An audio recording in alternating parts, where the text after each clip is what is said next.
Introduction. When one thinks of true American heroes, many names come to mind. American schoolchildren are quickly taught about George Washington, Abraham Lincoln, Ben Franklin, Thomas Jefferson, and a number of other important figures through the ages of American history. But one often overlooked president held the fate of the entire North American continent in his hands, even as he is overshadowed by the one he was serving at the time. In the 19th century, one of the surest ways to rise to prominence in American society was to be a war hero, like Andrew Jackson and William Henry Harrison.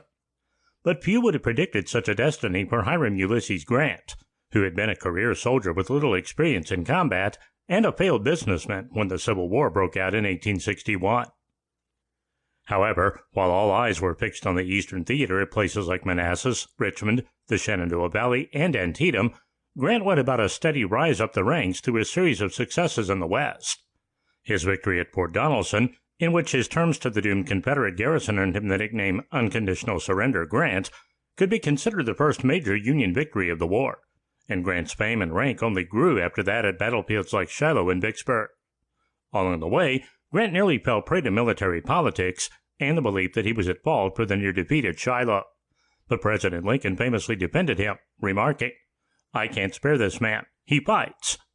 Lincoln's steadfastness ensured that Grant's victories out west continued to pile up, and after Vicksburg and Chattanooga, Grant had effectively ensured Union control of the states of Kentucky and Tennessee, as well as the entire Mississippi River.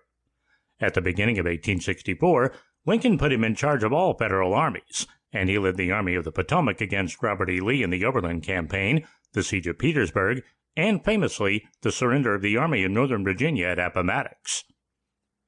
Despite being the best-known Union general of the Civil War and a former president of the United States, Grant was penniless after being swindled by a fraudulent business deal when he learned that he had terminal cancer in the mid-1880s.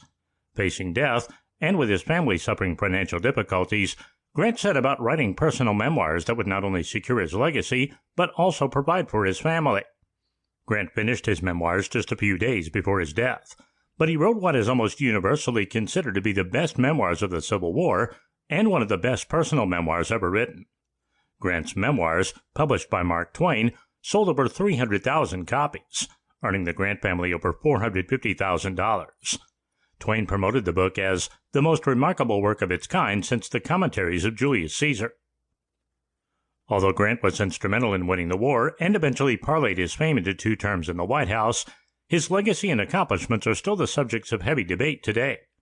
His presidency is remembered mostly due to rampant fraud within his administration, although he was never personally accused of wrongdoing.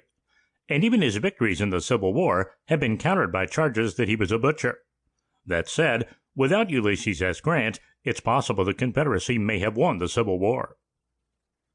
History in 30. The Life of Ulysses S. Grant provides a quick but comprehensive look at the life of the 18th president.